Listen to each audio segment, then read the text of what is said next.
أعوذ بالله من الشيطان الرجيم. بسم الله الرحمن الرحيم. وإذ قال ربك للملائكة إني خالق بشرا من صلصال من حمأ مسنون. اور جب تمہارے رب نے فرشتوں سے کہا کہ میں سڑے ہوئے گارے کی کھنکھناتی مٹی سے ایک بشر پیدا کرنے والا ہوں. یہ سورہ ہجر کی 28 نمبر کی آیت ہے. اس میں رب کریم نے فرشتوں کے سامنے اس کا اظہار کیا کہ انسان کی پیدائش کے متعلق انسان کی پیدائش کوئی حادثاتی پیدائش نہیں ہے، اس بات سے اندازہ ہوتا ہے، بلکہ باضابطہ اللہ تعالیٰ کی حکمت، ارادے اور مشیت کی بنا پر انسان کو پیدا کیا گیا ہے. تو اللہ تعالیٰ نے اپنے فرشتوں کے سامنے کہا کہ میں انسان کو بنانے والا ہوں جو سڑے ہوئے مٹی کے گارے کی کھنکھناتی مٹی سے پیدا کروں گا. فَإِذَا سَوَّيْتُهُ وَنَفَخْتُ فِيهِ مِن رُّوحِي فَقَعُوا لَهُ سَاجِدِينَ. تو جب میں اس کو ٹھیک ٹھیک بنا لوں اور اس میں اپنی روح پھونک دوں تو تم اس کے آگے سجدے میں گر جانا.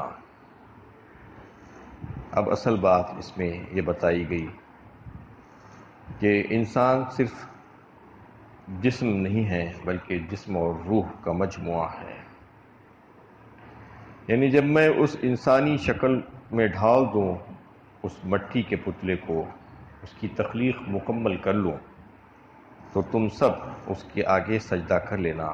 اس آیت میں انسان کے وجود کے تعلق سے نہایت اہم حقیقت بیان ہوئی ہے، یہ کہ انسان کا وجود محض مادی نہیں ہے بلکہ مادہ اور روح سے مرکب ہے.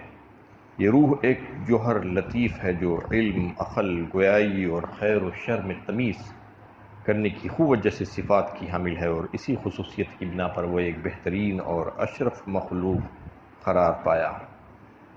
یعنی انسان کو جو روح دی گئی ہے وہی روح انسان کو دیگر مخلوقات میں ممتاز کرتی ہے، اس کو اشرف اور افضل بناتی ہے. تو روح کی اگر کوئی پرواہ نہیں کرتا، اس کی غذا، روح کی غذا اس کو نہیں دیتا تو پھر وہ روح کمزور پڑ جاتی ہے.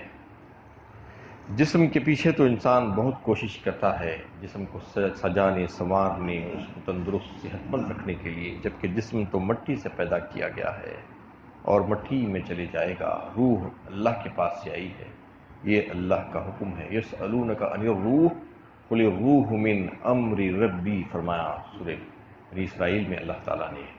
یعنی روح کے بارے میں وہ سوال کرتے ہیں، کہہ دو کہ یہ اللہ کا حکم ہے، تمہارے رب کا حکم ہے. تو رب کے حکم سے روح آتی ہے انسان میں، تو اس کی وجہ سے انسان اشرف قرار پاتا ہے دیگر مخلوقات کے مقابلے میں. یہ گویا اندر کا انسان ہے جو دیکھتا، سنتا، بولتا اور ادراک کرتا ہے. آنکھ، کان، زبان اور دماغ کی حیثیت محض آلات کی ہے اور ذرائع کی ہے. جب تک انسان اپنی اس حقیقت سے آگاہ نہیں ہوتا اپنے مقصد کے وجود کو نہیں پا سکتا. مادہ پرست جن کی نظر میں انسان گوشت پوست سے زیادہ کوئی حقیقت نہیں رکھتا، انسان کو اس کے مقام سے گرا دیتی ہے، محض معاشی حیوان کے طور پر بن کر رہ جاتا ہے. وہ واضح رہے کہ آیت میں جو فرمایا کہ اس میں اپنی روح پھونک دوں، تو اس میں روح کی نسبت اللہ تعالیٰ کی طرف سے اس شرف کو واضح کرنا ہے کہ اس کا یہ ہرگز مطلب نہیں ہے کہ الوہیت یا خدائی کا کوئی جز انسان کے اندر ڈال دیا گیا ہے، اس کے اندر حلول کر دیا گیا ہے. اللہ اس سے پاک اور بلند ہے کہ کوئی چیز اس سے خارج ہو یا کوئی چیز اس کے اندر داخل ہو. کوئی جز اس کا کسی جگہ منتقل نہیں ہو سکتا. وہ ایکتا ہے اور تنہا ہے اور اس کے ساتھ کوئی شریک نہیں ہے، جیسا کہ سورہ اخلاص میں فرما دیا گیا، قل هو اللہ احد، اللہ تو ایک ہے، اس کا کوئی جز کسی کے پاس نہیں پہنچ سکتا. قرآن میں جس طرح خانہ کعبہ اور بیت اللہ کی نسبت اللہ تعالیٰ کی طرف سے اس کی شرف کی وجہ سے کی گئی ہے، اس کا مطلب یہ نہیں کہ اللہ تعالیٰ اس گھر میں بند ہے.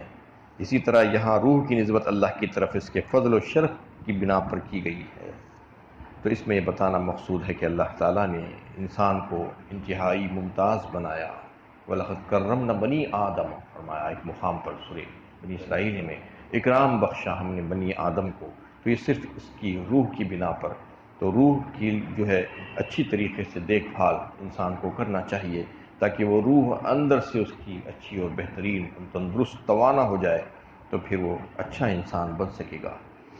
فَسَجَدَ الْمَلَائِكَةُ كُلُّهُمْ أَجْمَعُونَ، چنانچہ سب کے سب فرشتے سجدہ ریز ہو گئے، إِلَّا إِبْلِيسَ أَبَى أَن يَكُونَ مَعَ السَّاجِدِينَ، سوائے ابلیس کے کہ اس نے سجدہ کرنے والوں کا ساتھ دینے سے انکار کیا۔ قال یا ابلیس ما لک الا تکون مع الساجدین، پوچھا اے ابلیس تجھے کیا ہوا کہ تو نے سجدہ کرنے والوں کا ساتھ نہ دیا؟ قال لم اکن لاسجد لبشر خلقته من صلصال من حمأ مسنون، اس نے کہا مجھ سے یہ نہیں ہو سکتا کہ ایک ایسے بشر کو سجدہ کروں جسے تو نے سڑے ہوئے گارے کی کھنکھناتی مٹی سے پیدا کیا ہے۔ اب سجدہ کرنے کا حکم اللہ تعالیٰ نے جب سب کو دے دیا تھا، سارے فرشتے اس میں جنات بھی شامل تھے، فرشتوں نے تو سب کے سب سجدہ ریز ہو گئے اللہ کے حکم پر، لیکن ابلیس نے سجدہ نہیں کیا۔ جب ابلیس نے سجدہ نہیں کیا تو اس سے سوال کیا گیا کہ اے ابلیس تجھے کیا چیز مانی ہوئی سجدہ کرنے سے، جبکہ تجھے حکم دیا گیا تھا کہ تو سجدہ کر، لیکن تو نے نہیں کیا۔ تو اس نے اس کا جواب یہ پیش کیا کہ انسان کو تو نے مٹی سے پیدا کیا ہے اور میں ایک انسان کو سجدہ نہیں کر سکتا۔ اس کا مطلب یہ تھا کہ وہ انسان کی بشریت اور خاکی پن کی وجہ سے اس کو حقیر اور کم تر سمجھتا ہے۔ یہ شیطان کا فلسفہ ہے کہ انسان کو اس کی بشریت کی بنا پر یا اس کے خاکی ہونے کی وجہ سے اس کو کم تر سمجھا جائے، لیکن اہل حق اور اہل اللہ تو ایسا نہیں کرتے، ان کا عقیدہ یہ نہیں ہے۔ وہ تو سب سارے حکموں کو جو اللہ تعالیٰ فرماتے ہیں اس کو پورا کرتے ہیں، اور کسی مادے کی بنا پر کسی چیز کو کمتر یا برتر نہیں سمجھتے۔ اسی وجہ سے سارے انبیاء کرام جو بشر ہیں، ان کی بشریت کی وجہ سے وہ کہتے ہیں کہ ان کی عظمت میں کوئی کمی نہیں آ سکتی، اور وہ سب کو جو ہے اسی نظر سے دیکھتے ہیں۔ یہ انسان اور بنی آدم تو ایسا ہے جو اہل اللہ ہے، جو اہل حق ہے، لیکن جو شیطان ہے اور شیطان کے ماننے والے اور چیلے ہیں، وہ تو انسان کو اس کی بشریت کی بنا پر اور اس کے خاکی پن ہونے کی بنا پر جو ہے یہ تصور کرتے ہیں کہ وہ کم ہے۔ یہاں پر جو سجدے کا حکم دیا گیا تھا وہ سجدے تعظیمی تھا، عبادت کا سجدہ نہیں تھا، کیونکہ سجدے عبادت تو صرف اور صرف اللہ ہی کے لیے جائز ہے۔ سجدہ تعظیمی ان کے لیے جو ہے اس وقت کی شریعتوں میں جائز تھا، لیکن امت محمدیہ کے لیے اس سے روک دیا گیا کہ سجدہ تعظیمی بھی اب اس میں نہیں ہوگا۔ تو یہاں پر تذکرہ کیا جا رہا ہے کہ ابلیس نے سجدہ نہیں کیا، تو کم از کم یہ تو یہ بات ثابت ہوتی ہے کہ موجود ملائکہ اللہ تعالیٰ نے کس کو بنایا ہے۔ موجود ملائکہ تو خاکی مخلوق کو بنایا، ایک انسان کو بنایا۔ حضرت آدم علیہ السلام کو سجدہ کروایا گیا، تو جس کے لیے سجدہ کرایا جاتا ہے وہ برتر ہوتا ہے یا جو سجدہ اس کو کرتے ہیں وہ برتر ہوتا ہے۔ یہ بات بھی اس کے سمجھ میں نہیں آ رہی تھی۔ یہ شیطانی فلسفے کو اللہ تعالیٰ نے اس کا اظہار یہاں پر کیا کہ جو شیطان ہے وہ تو یہی کرتا رہے گا کہ وہ مادے کی بنا پر لوگوں کو اکساتا رہے گا کہ یہ کمتر ہے، یہ برتر ہے، تو اس کے تعلق سے جو ہے یہاں پر تذکرہ کیا۔ قال فاخرج منها فإنك رجیم، حکم ہوا نکل جائے یہاں سے، تو مردود ہے۔ وَإِنَّ عَلَيْكَ اللَّعْنَةَ إِلَى يَوْمِ الدِّينِ، اور روز عزت تک تجھ پر لعنت ہے۔ قال ربی فانظرنی الی یوم یبعثون، اس نے کہا تو مجھے اس دن تک مہلت دے دے جب لوگ اٹھائے جائیں گے۔ قال فإنک من المنظرین، فرمایا تجھے مہلت دی گئی، الی یوم الوقت المعلوم، اس دن تک جس کا وقت مقرر ہے۔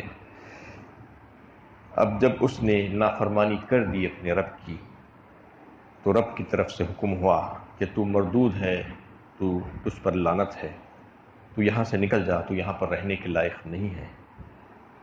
تو اس نے اللہ تعالیٰ سے مہلت مانگی کہ مجھے مہلت دے دیے جائے، اٹھائے جانے کے دن تک اللہ تعالیٰ نے اس کو مہلت عطا فرما دی، ایک وقت مقررہ کے لیے۔ تو اس نے اپنے رب کو چیلنج کیا یہاں پر اس آیت میں، قال ربی بما اغویتنی لأزینن لہم فی الارض ولأغوینہم اجمعین۔